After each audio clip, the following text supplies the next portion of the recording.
Hey YouTube, it's your favorite mega church cult survivor, Aaliyah Lauder, and I'm live. I'm back today. You've got me again. And I'm actually live on TikTok, and I'm going to be going live on Instagram. Ooh, sorry. I'm sorry. I dropped TikTok over. All right, let me turn this camera around because then they're going to be seeing my butter's feet. Hey Instagram, and welcome to my live. It's Leah Lauder, your favorite mega church cult survivor, and I'm back. I'm also live on YouTube and I'm live on TikTok.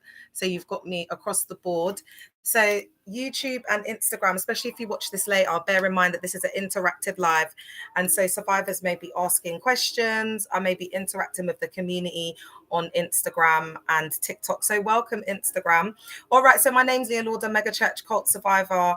I spent 18 years in there and I help survivors to deconstruct and deprogram their mind. So if you've been in a church cult or you're a second gen church cult member, which means that you were born into it, you know, your mum and dad might be both hyper religious. You might have gone to, you know, Mountain of Fire, climbing, Rocket International Ministries.com. And so you're more susceptible. So let's get straight into it. Today, I want to talk about, hey, Uncle Robs. Uncle Robs, this is an important one today. And I'd say if you know survivors, guys, share the live, share the live, share the live, share the live. Guys, I'm so bloated. I'm on my reds. All right. Too much info. It's probably my ADHD. I'm neurospicy. All right. So the body keeps the score. All right. This is what I want to look at today. How trauma gets trapped in the body and how it forms into chronic diseases, into sicknesses, into illness, into mental health. Okay. And also the reason why I want to look at this is because in these spaces, I'm only going to say this once, I call them CC, church cults. What they do is they're very hyper religious. They indoctrinate people and it exasperates their mental health. But what they do is they label mental health as like DEMONSs, like, you know, disability as from the DEVIL. They believe that it's like they need to be delivered. They don't know anything about trauma. They don't know anything about neuroscience. It's very ignorant because for lack of knowledge, our people perish. So that's why we're seeing, you know, the decline in the attendance and people running away from them when they're doing outreach, aka recruitment. So let's get into it. How does the body keep the score? All right. So the big picture, trauma as a body-mind phenomenon. Trauma isn't just a memory or story. It's how the nervous system, endocrine, so that's the hormone system, immune system, and brain adapt to repeated threat. Because you've got to remember in these environments, they're high pressure. All right. And it's a lot of spiritual threats. It's a lot of like things dressed in like rebuke, you know, the Lord rebukes, the Lord chasteneth those whom he loves, this, that, and the third. So they use that to abuse people, and it's a lot of narcissistic abuse. Thank you, Theodore. I was in there for 18 years, so I know what I'm talking about, and I'm a specialist and expert in this field.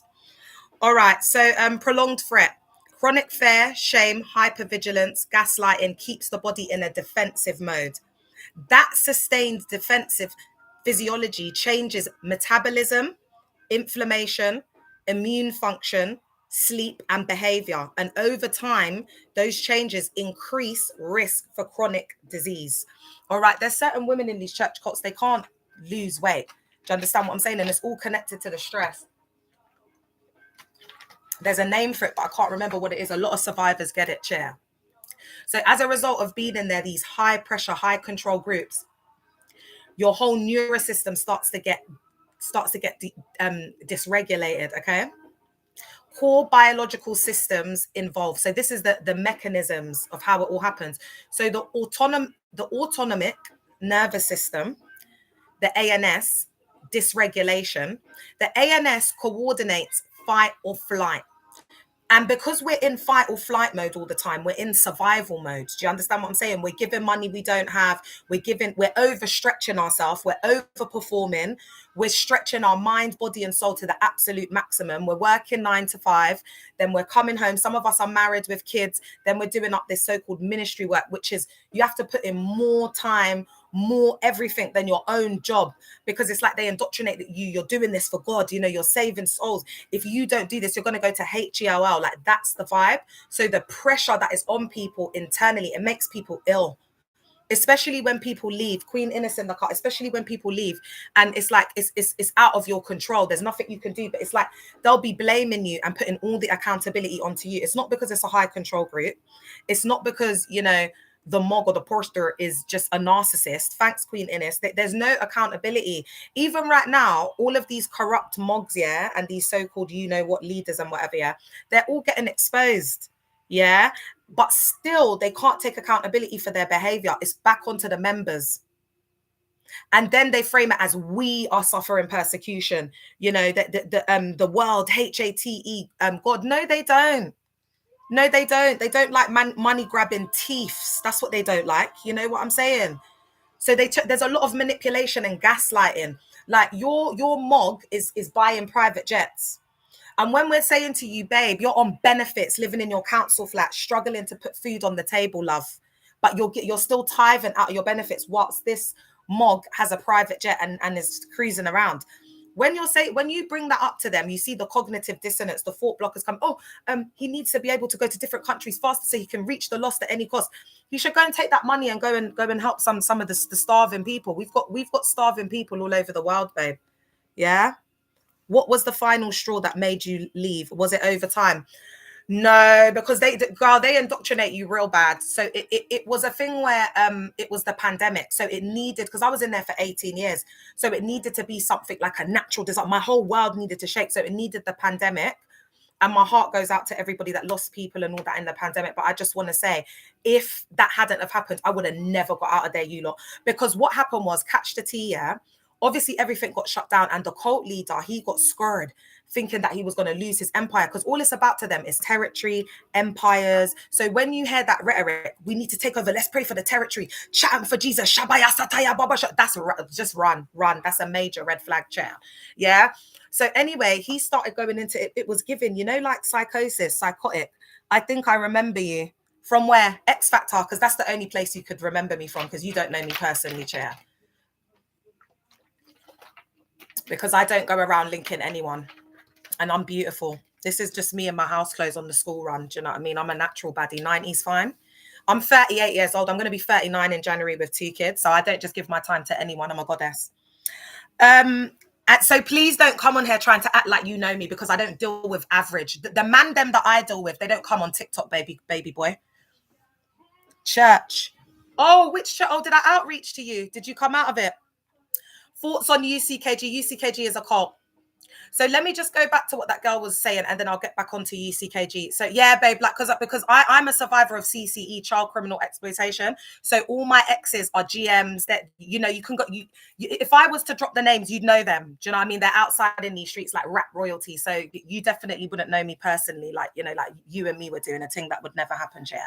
So anyway, he was just losing it on the mountain, yeah. And he was saying my empire will not be destroyed. So at that point, I'm like, you said that this is God's house. So why is it now your empire? He just started to have like a meltdown, chair. It was mad. And then he became omnipresent. Babe, for the first 2 weeks, they were making us pray from 3 a.m. until 2 p.m. the next day. It was exasperated. I was losing my mind. Girl, it's a lot to go through, but all you need to know is the pandemic opened my eyes. Till the day I unalive, I don't think my body is going to heal from the pandemic, because we weren't at work. We didn't have no excuse. So they were just setting up meetings Monday to Sunday. There was everything. I was getting calls. I was getting woken up out of my sleep by my ex-husband, yeah, to come and get on the meetings on Zoom. And I've shared all the receipts. It was just crazy. And then what happened was they set up watch parties on Facebook, yeah. And we had to go and like love bomb all the people. They wanted us to do online recruitment and go and recruit the people from Facebook. So anyway, long story short, I did it, yeah. And we had to get people to come and watch the prophet online on the TV, yeah. So long story short, when the people used to come up, we used to have to count how many people were coming on, screenshot how many people coming on. And then there were these Google Doc forms that I used to have to fill in every single time, after every prayer, so it became apparent to me that it's all about money and it's all about statistics. Then when I started seeing them saying, oh, we're saving 100 million souls, we've saved this many during the pandemic, I'm like, wait, how do you even know that the statistics that I'm giving you are real? How do you even know that the statistics that people are giving you are real? So thereby, how do we validate these figures that you're coming up with, that you saved 100 million souls, you've saved this many souls. Where is the evidence? Because I've had survivors coming forward. Listen, I had a guy, yeah, in his late 30s that was married with kids. And he said to me, Leah, because I said to him, what was your wake up call? He said during the pandemic, he said that he was logging into other devices, into his kids' iPads, into his wife's phone, into his phone, and he was creating fake accounts so that he could pretend that people were on his watch party, because that's how much pressure he was getting. So my man is 30 plus, got his kids working a full-time job, and he's making fake accounts so that he can give them targets, numbers. So how are they justifying that they've saved all these souls? Do you understand what I'm saying? So there's a lot of corruption. So people started to clock it during the pandemic, because that had never happened before. So they weren't going through their old systems, and people started to clock it. We started to come out of that cognitive dissonance. We had too much time on our hands, no matter how much they tried to, do all these meetings and whatever, and people started to clock it. But we also started to clock, why are you trying to control us so much in our own homes? What's all this control about? Why do you want to meet with us all the time? Guys, I felt like a prisoner in my own home. Before we got the lockdown, I was praying to God that like Boris Johnson would lock us down, because I didn't realize at the time that was how trapped I felt. I wanted to escape. And I remember I woke up one morning when the restrictions started getting lifted. But as you know, because of the cult, I have a chronic illness, Addison's and chronic kidney disease. So I'm at great risk. I wasn't supposed to go back even to work when the restrictions got lifted, and they were putting so much pressure on me. And I was afraid, guys, to go back amongst all these people, randoms, when my condition is that I have a low immune system. So normal things can make me unalive. Guys, I don't think you understand. Like, I had pneumonia that turned into COVID, and then I had to be admitted, and I was fighting for my life. Do you understand what I'm saying? So they don't care about your safeguarding. It's just bums on seats, because it equals coins, but it also gives validation and supply to the cult leader. If they don't work their derriere off to bring the people into the cult, then that's a narcissistic injury to the cult leader, because they get validation from the members coming. It keeps them in their bubble of psychosis, because if no one's there, then we're going to see the mental illness. Do you understand what I'm saying? But because they indoctrinate people through control, a lot of fear-based programming, and a lot of dark psychology, so people don't clock it, especially, and I'm not saying everyone that ends up in these spaces are uneducated, but majority of the people in there are low earners, they're working class, they're not as educated. Do you understand? So these mogs and whatever, they have got the knowledge. And so what they do is they take all the knowledge, then they information control. So they filter just only the things that they want to tell you to fit their narrative and their rhetoric. So it turns into propaganda. When we look at Stephen Hassan's BITE model, it shows how cult leaders exert authoritarian control across 4 themes, 4 areas, which is behavior, information, thought, and emotional control. Then when we look at the influence continuum, we can clearly see what healthy and unhealthy leadership looks like. So unhealthy leadership will look like narcissism, will look like them cloning people. So wanting people to act the same, look the same, talk the same. And that's what we see in these church cults. In Caris, for example, it's like haram for the guys to have braids or locks, or they've got to cut it off, because according to David, that's hyper masculinity. The men's hair must be short, they must be wearing suits. So again, this is a lot of rejection. This is a lot of internalized, complicated trauma and grief. And a lot of these mogs and porsters and whatever, they come from comorbid traumatic pasts. Okay, a lot of them are uncles. They come from that era, where they've experienced a lot of trauma, because we don't have the knowledge that we have now. So they have very archaic, black and white, dogmatic ways of thinking.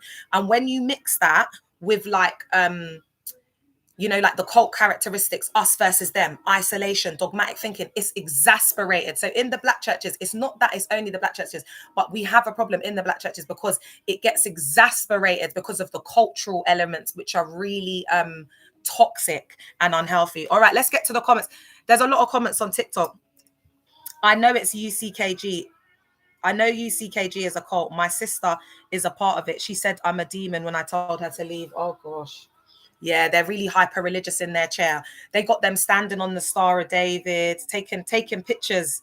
Girl, make sure you pray protection over you, because they get them to take pictures of their family members and burn them in the bins. They give them roses, and they tell them to leave the rose under the pillow. They tell them to they do up a occult stuff in there, because I'm not going to demonize, you know, witchcraft. I'm not going to demonize paganism. I'm not going to demonize hoodoo and voodoo and African spirituality. I don't know enough about those things to demonize it, or, you know, I'm not doing that. But what I will tell you is that they do it with a dark intention and motive. There's no pureness. Did you find UCKG to be? I'm not from UCKG.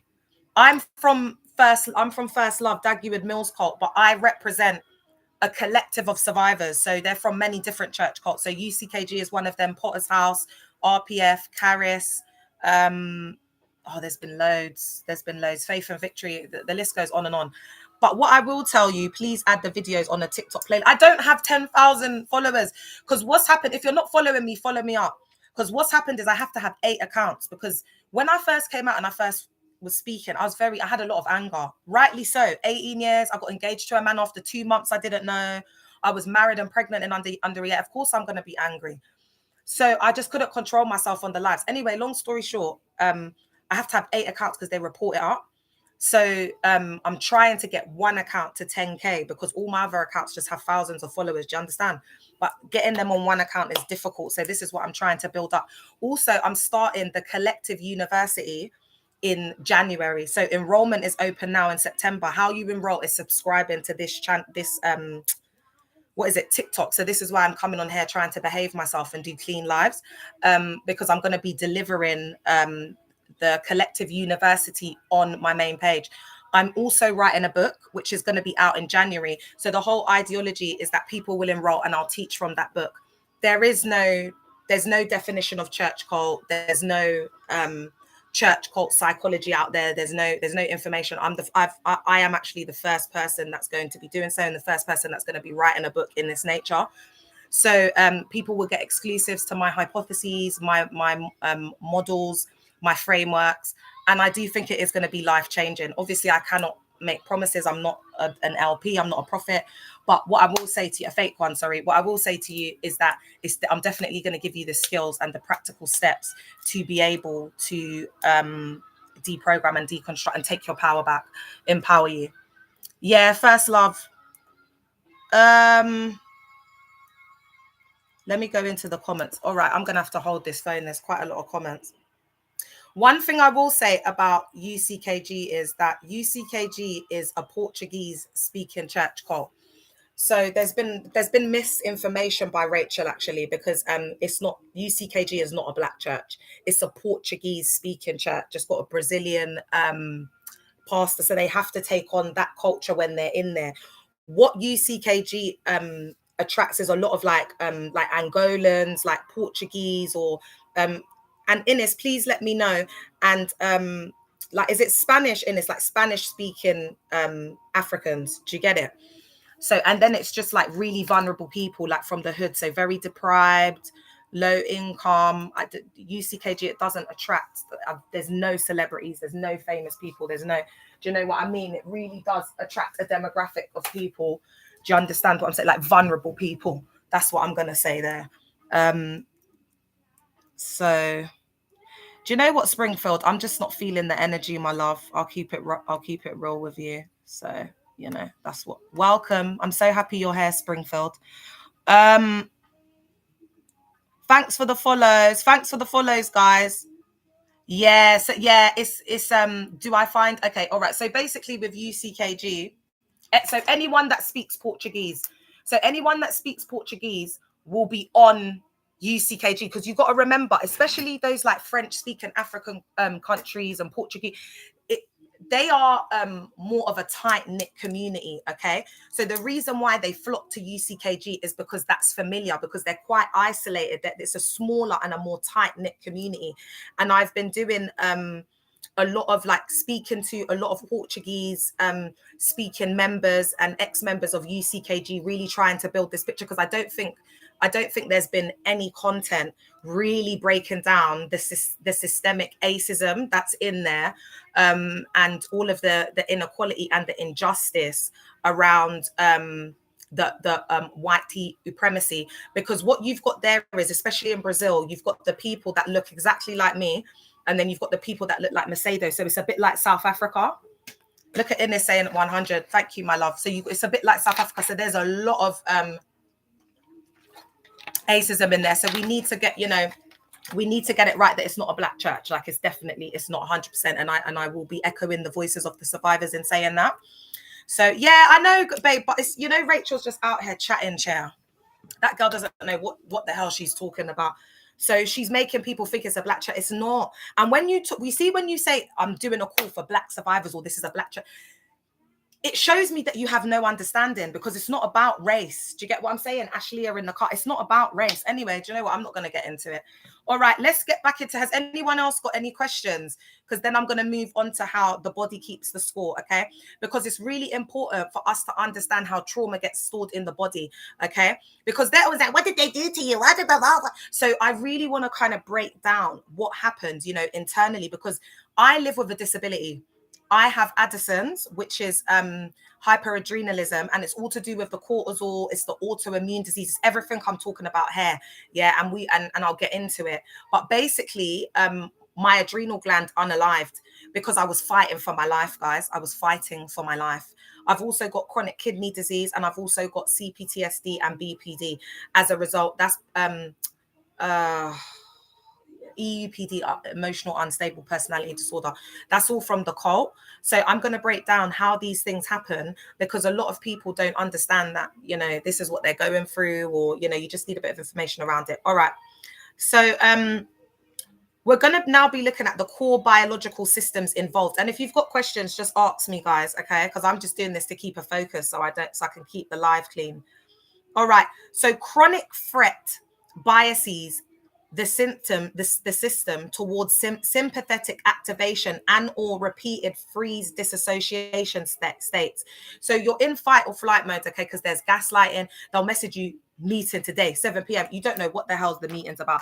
But the thing is, they're so fragile, like the mogs. There's so much unresolved trauma, complicated grief, that they come in and they project it. So you feel like you're walking on eggshells. There's a lot of gaslighting. So you're constantly questioning yourself. So it's like your organs are having to work overtime. Don't you see? All right.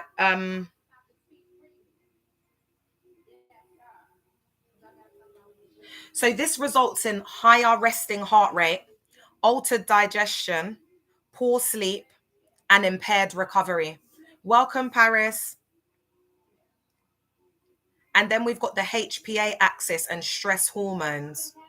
So there's an acute threat to cortisol and adrenal release, which is adaptive. So the adrenals can't release cortisol because of the amount of stress, because you've got targets, because you've got to call people, you've got to do follow-up, you've got to visit people. Because in my cult, they've got PVCI. It's a doctrine that my cult leader has taken well outside of the canon Bible.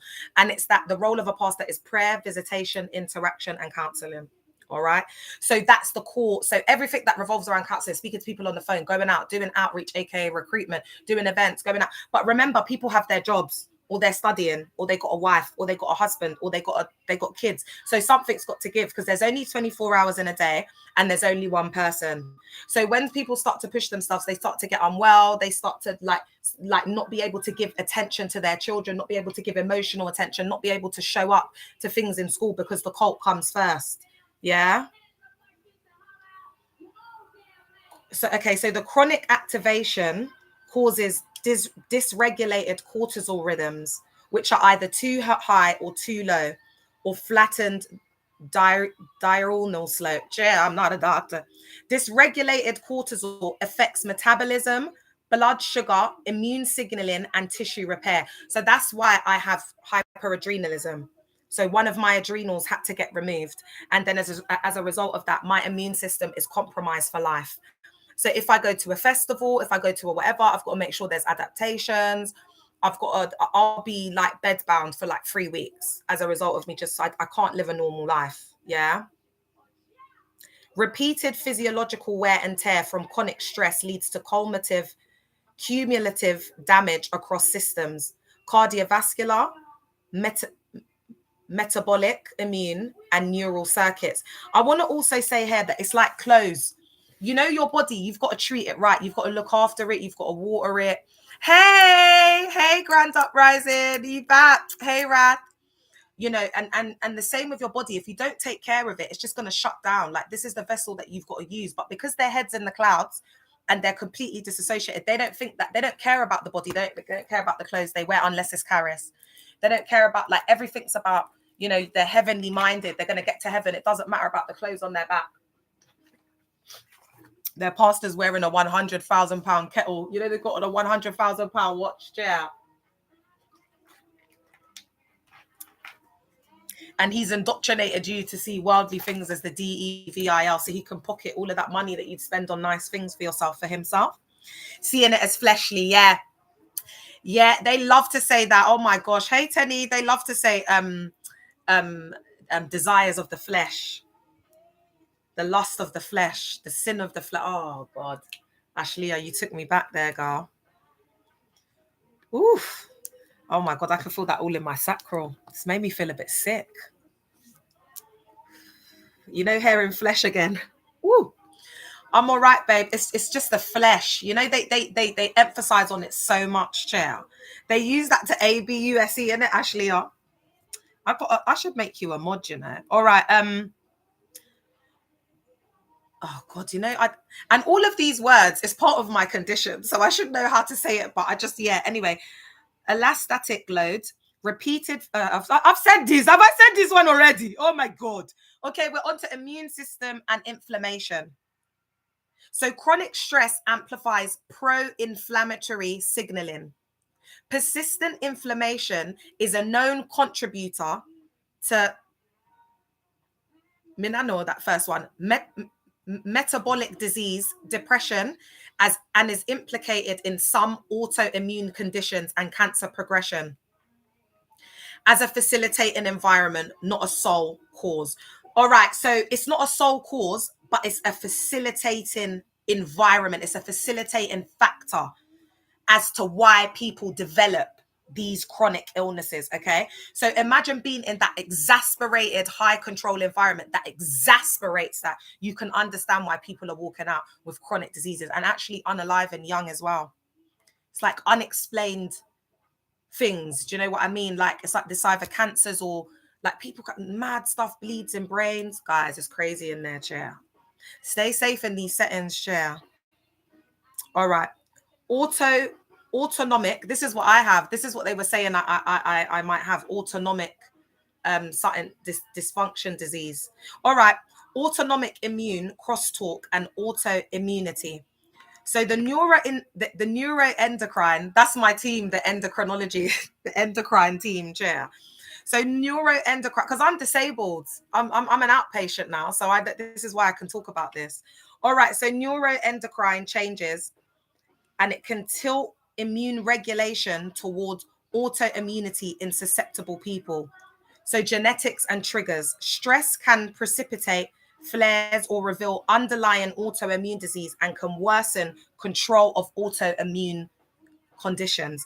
So again, this is just supporting what I was saying. So these high control environments can worsen, exasperate, or trigger autoimmune conditions. All right.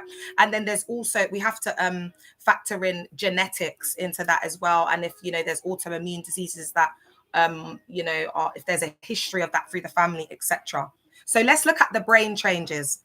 So the limbic system, the prefrontal cortex, interoception.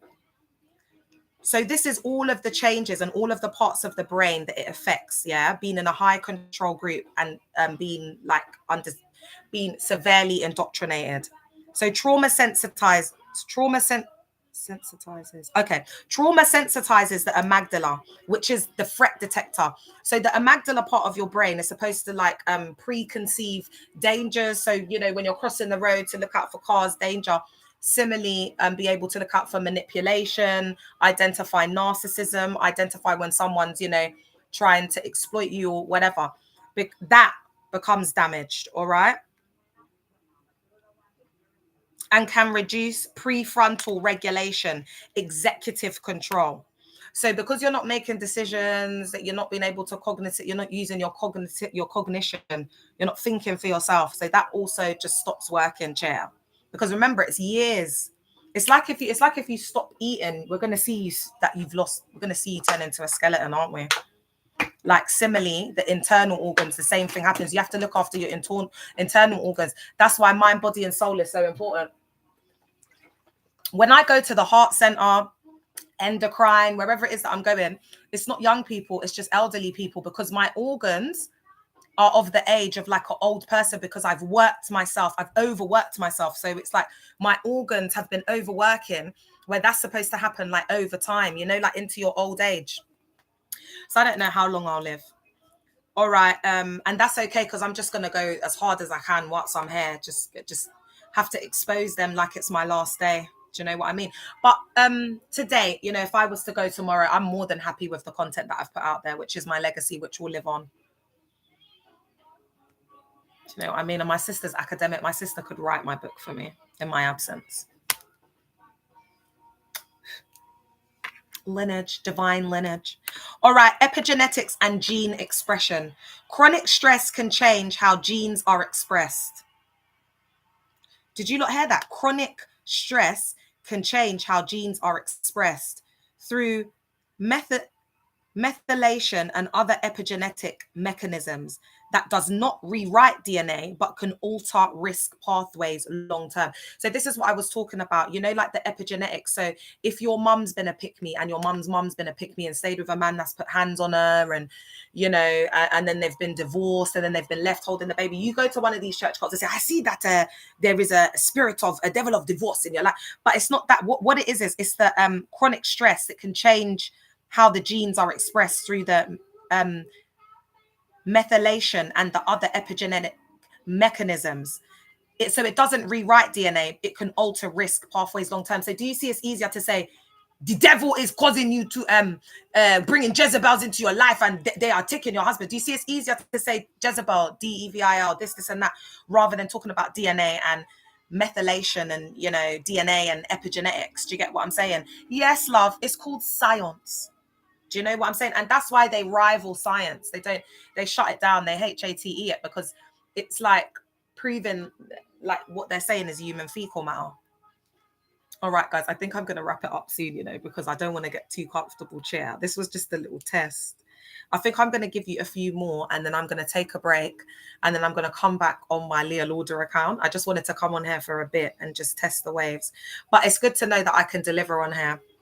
Because I will be delivering the university from January, and I want it to be on my main account, so it will be able to differentiate all of the other, or maybe my other backup account, we'll be able to differentiate all of the other accounts, knowing that this is the one that we're doing up the university on. Yeah. How this translates into disease risk. What the science supports and where it's uncertain. So Claire supported links. So chronic stress, trauma, increased risk of cardiovascular disease. I also want to say high blood pressure, because I was like 25, high blood pressure. The GP couldn't figure out what was causing my blood pressure. My BMI was fine. He was absolutely perplexed. And again, it was because of the high control environment, but I wasn't connecting the dots because I was so severely indoctrinated. So what happens to a lot of people is when they come out, they'll start to connect the dots. And not only about the church cult, but about other environments. It might be your family.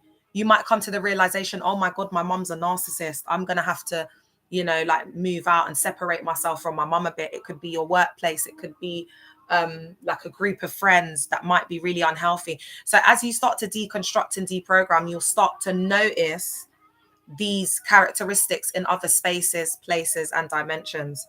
All right. So it protects you. Cult psycho ed, like once you're deprogrammed and you've deconstructed your mind, I don't think anyone will be able to take over your mind again. When you don't deprogram and you don't deconstruct, you're just church cult hop for the rest of your life. Acting like a fiend in these streets.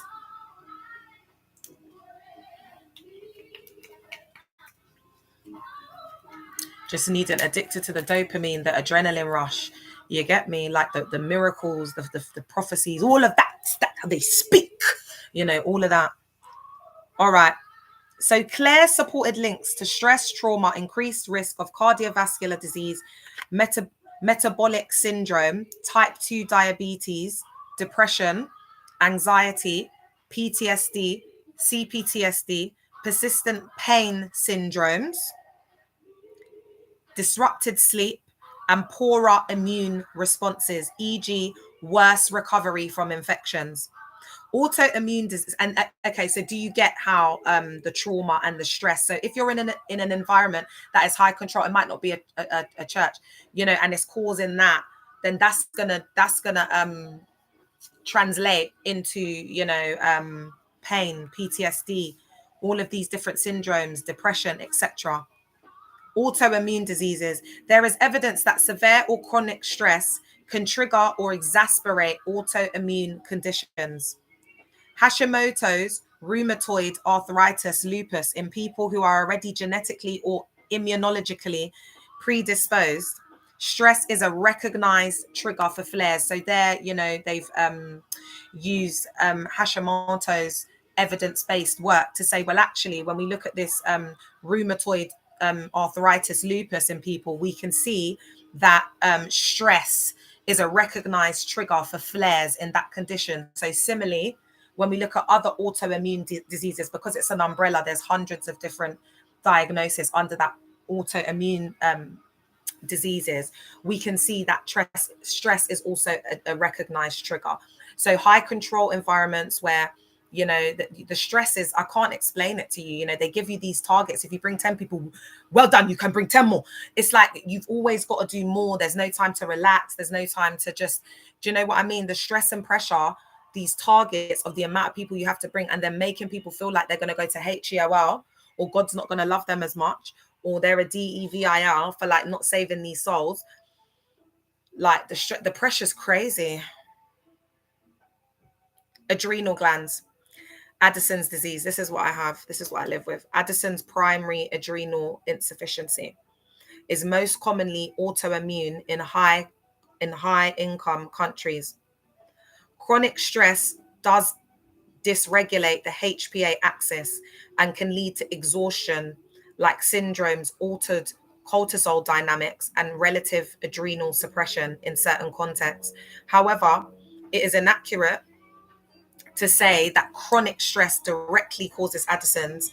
In most cases, autoimmune destruction is the main cause. What stress reliably does is dysregulate cortisol and can worsen energy, immunity, and recovery. All right. So when you're in an environment and you may have an autoimmune disease, because of the health, wealth, prosperity teaching, you're not going to be going to the doctors to get checkups. If you miss certain events, you miss certain things, whatever, you're going to be demoted. That, you know, you're not going to be part of the group. You're going to be isolated. There is no time to go and get health checkups. You are seen as like unspiritual if you don't believe in God for your healing. So things worsen, it gets exasperated. People don't do operations, and people can unalive when they could have just got surgery for things. But because of how hyper religious the environment is, and the malignant narcissist wants so much control that they're unqualified to give advice, and it's just ego. It's just ego. So they give people a lot of wrong advice, and that leads to absolutely detrimental effects. I remember when they first started First Love. Do you know how many people have been divorced? Do you know the scandals? If them first lovers, if the OG first lovers who were part of building that church cult, if they were to speak out, they're messed up. They've got to do a lot of deconstruction and deprogramming. Do you understand what I'm saying? Because the stories that I've heard, most of them are divorced and they've left the church cult. Do you understand what I'm saying? And they've rebranded themselves and built a whole new cult with all of their severely indoctrinated people acting like DUMB, and then all the rest of the people are so new, they don't know nothing about nothing. They ain't been there for more than 5 years. Do you understand what I'm saying? So it's a reoccurring cycle, but they're not going to be able to survive like this for much longer, because they just haven't had because you know what, they got greedy and they weren't thinking about sustainability. Sustainability is so important. They're not going to be able to sustain what they've done because they just haven't got the leadership to lead it through, for it to continue like building the church cult. They haven't got the leaders, and they're not going to get them, because all of the people who are strong-minded, who have leaderships, whatever, they are people that are part of like the mass awakening, because people are waking up. So what they're just going to have is really vulnerable people with a lot of trauma who aren't going to be able to push and drive the vision forwards. They're never going to get people like the millennials, like my age. They're never going to get revivals like that again. They're never going to get people, because it's the energy of the people. They're never going to get that. These new age Christians that they have are very shallow. And they're like, and now because they're getting exposed, they're having to baby them. So they can't put in that high level indoctrination that they put in us, like all of that control and they can't do it like before. So it's going to start crumbling. All right. And then there'll be more people speaking out because they'll be losing control. All right. So I think I'm going to end here, guys, because I've got a few more and I don't want to rush through this. There's quite a lot. So this is part 1. Come back for part 2. I'm either going to be back in an hour or I'll be back in the evening. Missy Jam, or I'll be back in the evening. I want to go and I've got some content to do, but I need to rest. I'm feeling like I need to rest a little bit today.